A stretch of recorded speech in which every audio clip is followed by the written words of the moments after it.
ஒரு நிறுவனத்தின் தலைவருக்கு தன் நிறுவனத்தில் சில தவறுகளால் 50 கோடிகள் நஷ்டம் ஏற்பட்டுவிட்டது. மிகவும் சோர்ந்து போய் அருகில் இருந்த பூங்காவிற்கு சென்று அருகில் இருந்த சிமெண்ட் பெஞ்சில் அமர்ந்தார். அப்போது சற்று பெரிய மனிதர் போல தோற்றமுடைய ஒருவர் அவருக்கு அருகில் வந்து அமர்ந்தார். அவர் சோகமாக அமர்ந்திருப்பதைக் கண்டு, ஏன் சோகமாக இருக்கிறீர்கள் என்று கேட்டார். அதற்கு இவரோ, எனது தொழிலில் நஷ்டமடைந்து விட்டேன், மிகவும் மனது உடைந்து போய்விட்டேன் என்றார். எவ்வளவு ரூபாய் நஷ்டம் என்றார் அவர். 50 கோடி ரூபாய் என்றார் இவர். அப்படியா, நான் யார் தெரியுமா என்று கேட்டு அந்த ஊரில் பிரபல செல்வந்தரின் பெயரை சொன்னார்.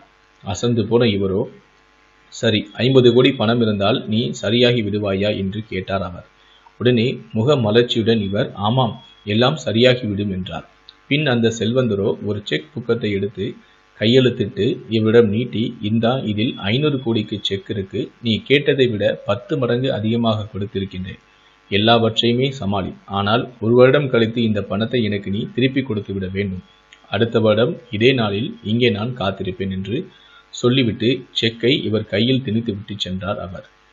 பின் அந்த நிறுவனத்தின் தலைவரோ வேகமாக அலுவலகத்திற்கு சென்றார். தன் அறைக்குள் சென்று அந்த செக்கை தனது பீரோவில் வைத்து பத்திரமாக பூட்டினார். பின் தனது உதவியாளர்களை அழைத்து அனைத்து ஊழியர்களையும் நிர்வாக கூட்டத்திற்கு அழைத்து வர ஏற்பாடும் செய்ய சொன்னார். ஊழியர்கள் அனைவருமே கூட்டத்தில் அமர்ந்திருந்தார்கள். இந்த நிறுவனத்தின் தலைவர் பேச ஆரம்பித்தார். நண்பர்களே, நமது நிறுவனத்தில் 50 கோடி ரூபாய் நஷ்டம் ஏற்பட்டுள்ளது. ஆனால் இப்போது என்னிடம் 500 கோடி ரூபாய் உள்ளது. ஆனால் அந்த பணத்தை நான் தொடமாட்டேன்.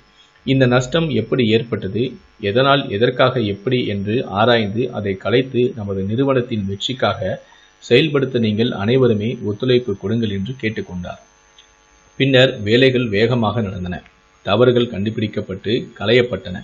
மிகச் சரியாக அனைத்து ஊழியர்களையுமே ஒத்துழைக்கும் வைத்தார். அவருடைய பேச்சு, மூச்சு, செயல், சிந்தனை, தூக்கம் அனைத்துமே அவருடைய தொழிலை பற்றியே இருந்தது. மிக சரியாக ஒரு வருடம் கழித்தது. கணக்குகள் அலசப்பட்டன. மிக சரியாக 550 கோடி ரூபாய்கள் லாபம் ஈட்டி இருந்தது இவருடைய நிறுவனம். அடுத்த நாள் விடிய காலை அந்த செல்வந்தர் கொடுத்த 500 கோடிக்கான செக்கை எடுத்துக்கொண்டு அந்த பூங்காவிற்கு விரைந்தார். சென்ற வருடம் அமர்ந்த அதே சிமெண்ட் பெஞ்சிலும் அமர்ந்தார். காலை நேரம், அதனால் பனி மூட்டத்துடன் காணப்பட்டது.